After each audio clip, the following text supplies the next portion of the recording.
مگر ابلیس کی اولاد اپنا وار کر بیٹھی کہ جیسے سانپ کی وہ کاٹنے کی ضد نہیں جاتی۔ نماز فجر پڑھنے جب گئے فاروق مسجد میں، ابو لولو وہاں بیٹھا تھا چھپ کر جان کس ضد میں۔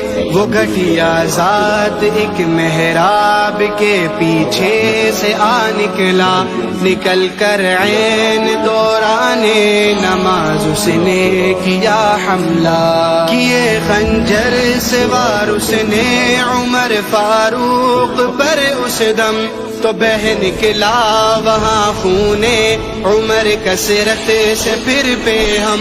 مدینے کے در و دیوار سے وحشت ٹپکتی تھی، وہ دن 26 ذی الحج تھا، ہر ایک جانب اداسی تھی۔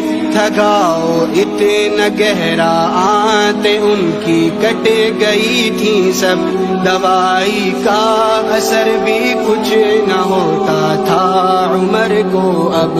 تصور تو کرو کتنا کٹھن لمحہ تھا مسلم پر، کہ آفت ان پہ منڈلانے لگی، پھیلائے اپنے پر، کیا پردہ گرا کر چل دیے فاروق پھر چلمن، ادھر رو رو بھگائے چشم مسلم نے سبھی دامن۔ عمر کے جان سے ایسا خلا پیدا ہوا مصعب، یقین جانو قیامت تک نہ ہرگز بھر سکے گا اب۔